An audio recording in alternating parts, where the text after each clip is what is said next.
Evening.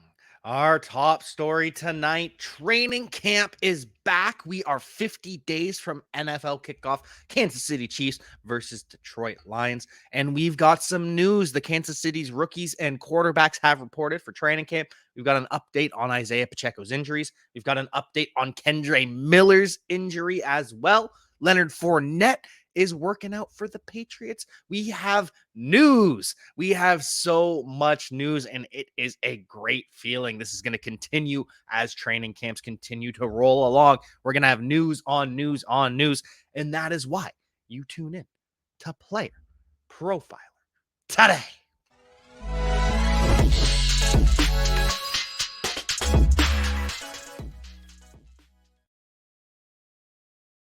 Our first piece of news on the day is Isiah Pacheco, the lead running back for the Kansas City Chiefs, the between the tackles grinder with a little bit of receiving upside, Isiah Pacheco.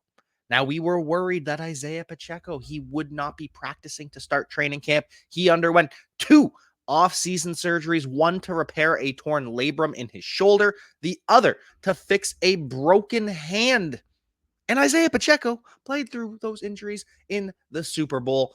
He is an absolute monster. The guy is willing to grit through the pain to produce for his team.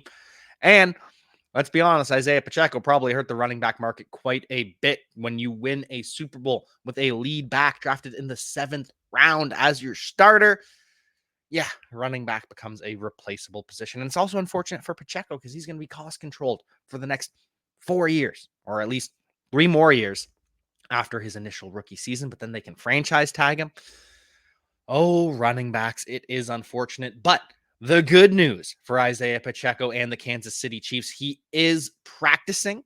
Now, he is in a yellow no contact jersey, and of course, it's a yellow jersey because the Kansas City Chiefs wear red, so they put yellow on for the non contact, but that's okay. The fact that Isiah Pacheco is practicing with the team, that he is taking kick return reps, which he probably won't be doing a whole lot come the regular season because he's going to be the starting running back. But it's just nice to see Isiah Pacheco back. He's looking good. He's looking fit.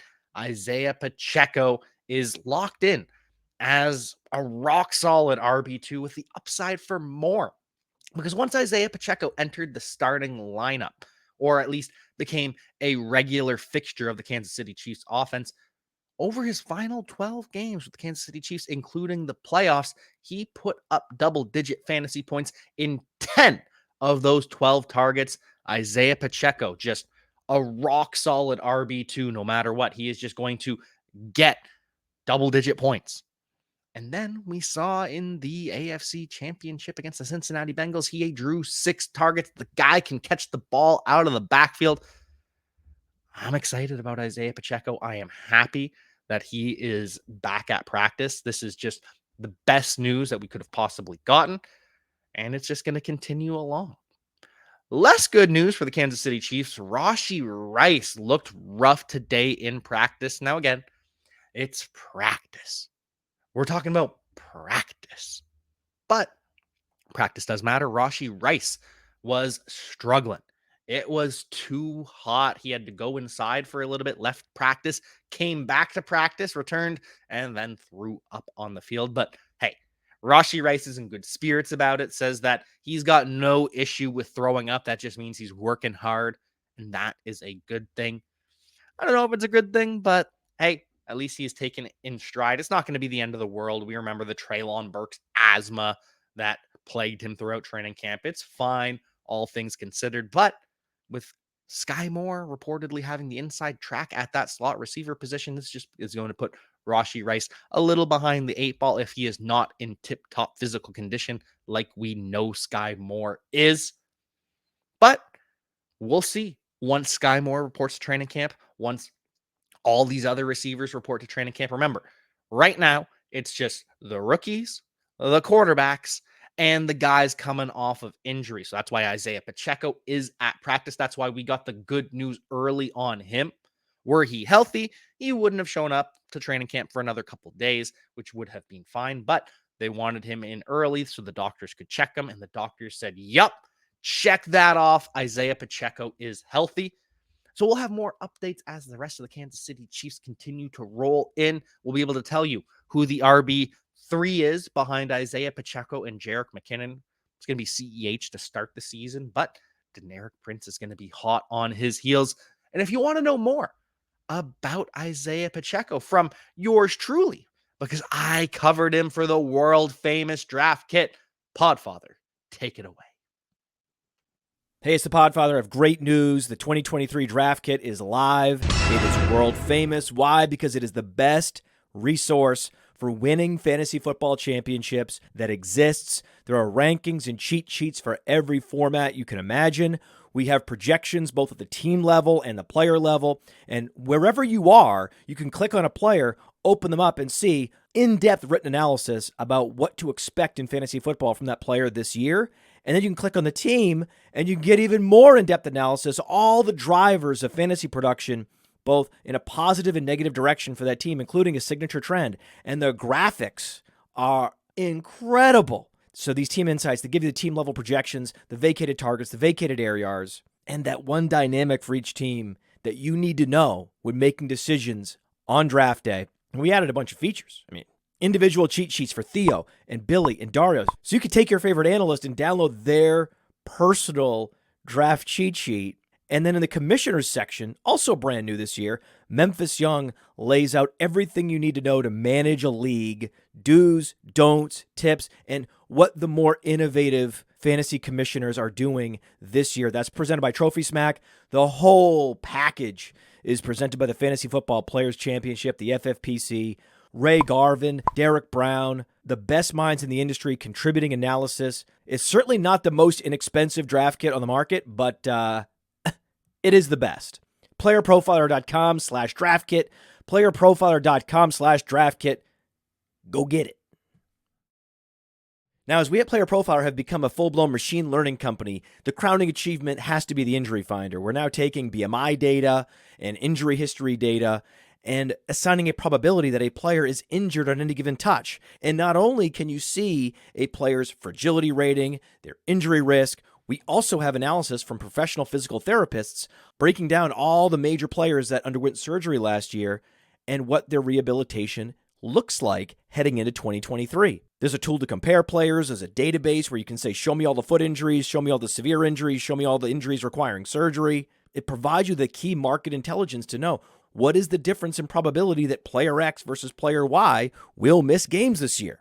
It's great for fantasy football, and it also just satisfies your curiosity as a fan. Go to the App Store, go to Google Play, download it. It's $5 every year just to reload the latest injury predictions and fragility ratings. The 2023 data is live now. Open your phone and get smarter. And the injury finder becomes extra important with training camp rolling around, with all of these hits that will be taking place. And we do have an unfortunate injury update on Kendre Miller.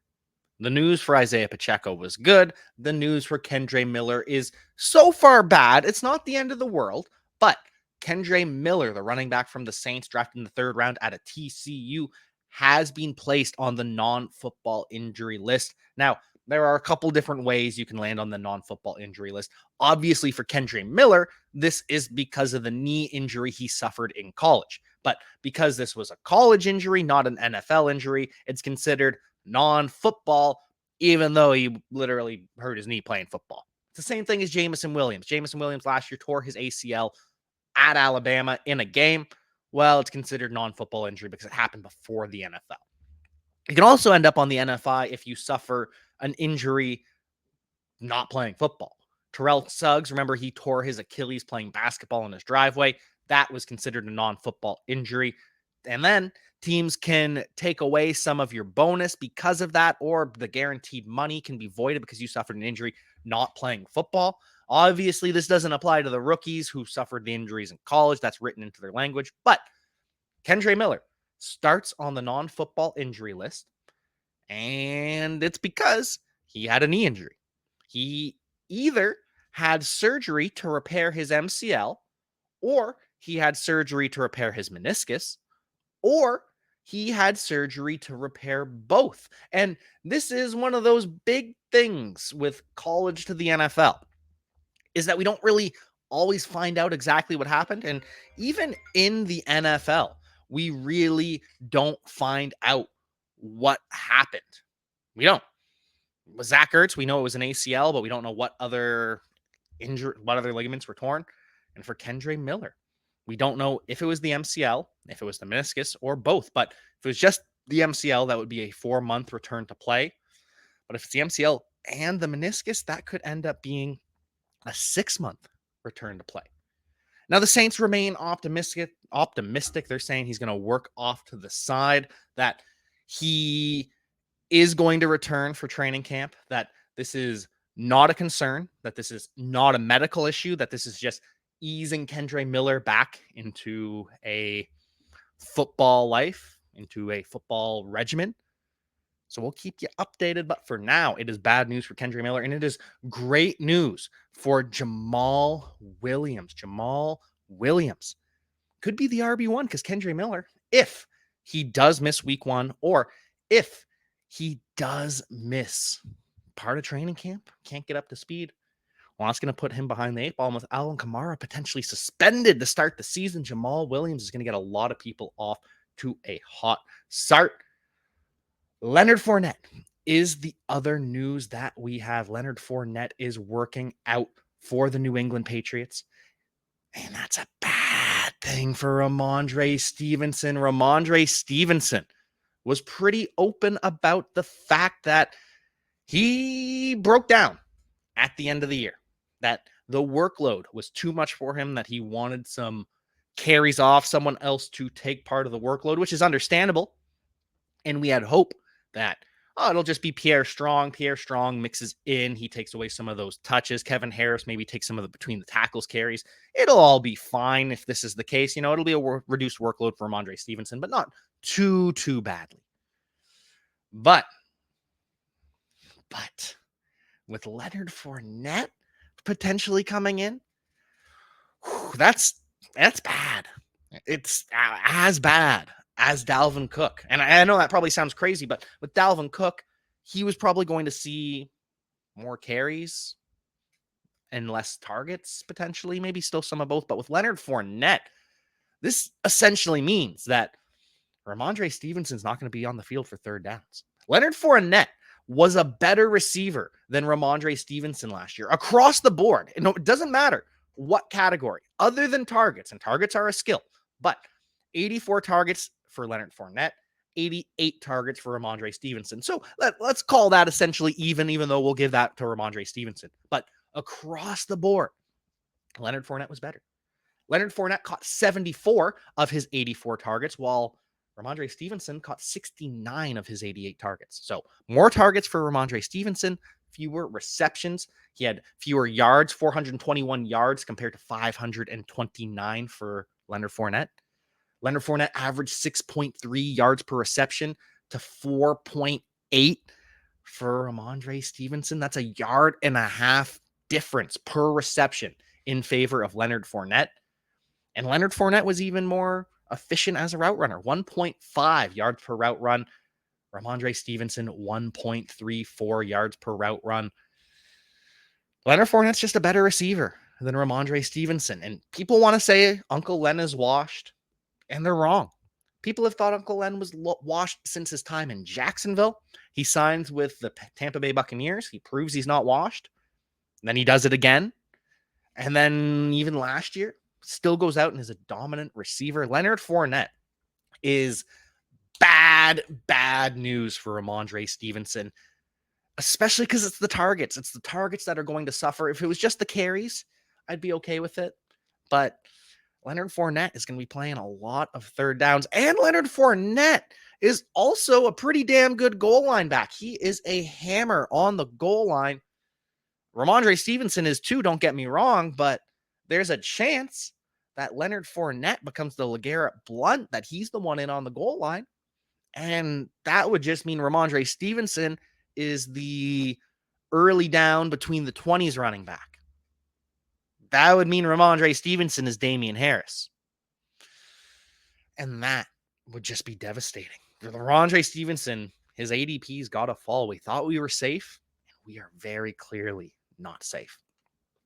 Moving on to the rest of the news around the NFL, we had an update from the Jacksonville Jaguars, another running back update, this time on Tank Bigsby. Tank Bigsby impressed his coaches both in the passing game and his big play ability. And the running back coach for the Jacksonville Jaguars absolutely fell in love with Tank Bigsby during the scouting process. He would go and he'd watch one back, just the cut ups, whatever. If it was rushing, receiving, they have all these different cut ups. So he'd go and watch one running back.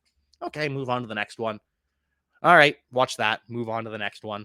By the time he got to Tank Bigsby, he wasn't moving on to the next one. He watched Tank Bigsby. Well, wait, line that back. Line that back again. We'll start that cut up over again.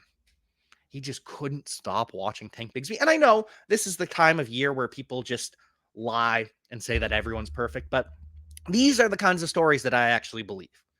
Why would the Jaguars lie that their running back coach really enjoyed his tape? I mean, that's obvious, right? It's just a cool story. It's just fun. But in that article, it was also mentioned that Travis Etienne is still the clear RB1. Etienne, going to be the bell cow, more than likely taking 60% of the opportunity, but we're probably looking at 30% for Tank Bigsby, 10% for JaMychal Hasty, unless Tank Bigsby can take over on third downs or Travis Etienne can expand his pass game repertoire. Either way, Tank Bigsby getting lots and lots of hype for the Jacksonville Jaguars, but Travis Etienne is still the RB1. And that was the most important takeaway was, there's all this love for Tank Bigsby, how great he is, all these stories about him, all how impressed the coaches are. But Travis Etienne is still the RB1. So always make sure you read the whole article. Don't just take the quotes, the headlines, the highlights, the clickbait. That's why you tune into Player Profiler Today, because we decipher all of that for you. Final update on the Jacksonville Jaguars. Evan Engram is back working out with the team. He is working out with Trevor Lawrence. He's working out with Calvin Ridley, Christian Kirk, Zay Jones. The trio, or the quad now, with the four of them, got together at Trevor Lawrence in Scottsdale, Arizona. The young guys came as well. I don't know if there were running backs that were at this camp. It didn't say if it was just the receivers and the tight ends, but said the young guys were there. So I have to imagine that Brenton Strange was there, which looks like a bad draft pick now that they've landed Evan Engram for 3 more years. And we'll probably see Parker Washington there too. The Penn State wide receiver liked that pick. But anyways, Jaguars, all is good now that Evan Engram is signed. Everything is copacetic. Everyone is happy. Love that for the Jacksonville Jaguars. Don't love this for the Dallas Cowboys, though. Zach Martin, the all-pro right guard, all-pro right guard who has been a all-pro 6 years in a row. Probably the best guard, arguably the best lineman in the NFL. And according to Madden, he is the best lineman in the NFL. For some reason, Trent Williams went from a 99 last year to a 98, even though he was just as dominant as ever. I don't understand that in the slightest, but I do understand and respect Zach Martin being elevated to a 99 overall. The first guard to receive a 99 overall since 2003. Of course, that was who? Oh, that was Larry Allen, the other Dallas Cowboys guard. So congrats to Zach Martin for that. And that's why he may hold out for part of training camp. And obviously, he's not going to skip the whole thing for training camp. The fines would just be too damn much. But maybe he skips a week. Or maybe he shows up and, coach, I got this headache, got this migraine going on. I can't practice today. Sorry, coach, head's still bothering me. I can't practice. I just can't. Much like we saw Joe Mixon and Alvin Kamara do. So I don't think it'll be a true holdout, but he's already threatening it. And it's because Zach Martin, despite being arguably the best offensive lineman, he is down there in terms of guard salaries. He's making $14 million per year. He signed a long extension a couple years ago to get him to this point. But now this year he's making $13.5 million. That puts him behind Wyatt Teller. That puts him behind Brandon Scherf, Joel Bitonio, and Joe Thuney, who are all making $16 million. Elton Jenkins, the Packers guard / tackle, he's making $17 million. Quentin Nelson is making $20 million, and Quentin Nelson did not have a good year last year at all. Zach Martin, I'd still take Zach Martin over Quentin Nelson. And then the highest paid guard in the NFL, Chris Lindstrom, just signed his big contract, $20.5 million. That's $7 million more than Zach Martin. And if I'm building a team, I'd probably rather have Chris Lindstrom because he's younger, more long-term. But right now, I'd rather have Zach Martin. And so the fact that he is making $7 million less, then just doesn't make sense. So we'll see if he actually does hold out. The Cowboys are in some money trouble right now. Not that they don't have money, but CeeDee Lamb wants a contract, and he deserves one, and he's going to get one. Trayvon Diggs wants a contract, and he deserves one, and he's going to get one. Terrence Steele, the right tackle, they're working on an extension for him as well. And they have to redo Dak Prescott's contract before next year, because next year his salary cap is going to be the highest in the NFL. It's going to be around $50 million, which is about 1/4 of the entire salary cap for one player. And that is untenable. They cannot have Dak Prescott commanding that much of the salary cap. So we'll have to redo his contract. There's going to be a lot of contract shuffling for the Dallas Cowboys. We'll see how that shakes out. And we'll see where Denzel Mims lands. Denzel Mims is going to be cut by the New York Jets. He's going to be waived unless they can reach a deal with some sort of team. It sounds as though that's not going to happen. The Jets are only looking for a conditional 7th-round pick. The Dallas Cowboys have been called by the Jets. The Jets saying, hey, well, Denzel Mims, you were interested in him last year. You want him now? We're willing to get rid of him now because we're going to cut him. So I don't know where he'll end up, but poor Denzel Mims. Just never worked out in the NFL. 6'3", 207 pounds with 4.38 speed. The guy is an athlete, dominated at the Senior Bowl. So does he actually have it? Because he showed out against the best competition as a rookie. Is it the Jets or is it Denzel Mims? I don't know. Only 42 receptions, only 676 yards in 3 years. No touchdowns for Denzel Mims either. So I don't know. But I do know, I hope it works out for Denzel Mims. Send him to the Carolina Panthers. Send him to the Houston Texans. Send him to a depth chart that he can crack. The Buccaneers, because they don't have a wide receiver 5 right now. It's Kalen Geiger is the wide receiver 5 for the Tampa Bay Buccaneers behind Russell Gage and Trey Palmer. So send him there. Send him somewhere where he's got a chance of playing. But did it before Hard Knocks kicked off. At the very least, we're not going to see that in Hard Knocks. I'm just happy. I know I'm disappointed that Denzel Mims is going to be cut. I hope it works out well for him, but training camp is back. The news is flying in. It is a great time to be a fantasy football fan. Make sure you keep tuning into Player Profiler Today for all of that football news across the NFL, because there is going to be plenty in the coming weeks. Hey, I want to take a moment to thank you for tuning in. It's important to me that all of our media be free. This is only possible because of you allowing a true independent sports media enterprise to thrive unlike any other in the business. So please subscribe to the All In Package to continue to make all of this possible, to ensure that all of our stats, information, data, content is available to you, especially you, the people that get the site and get the show.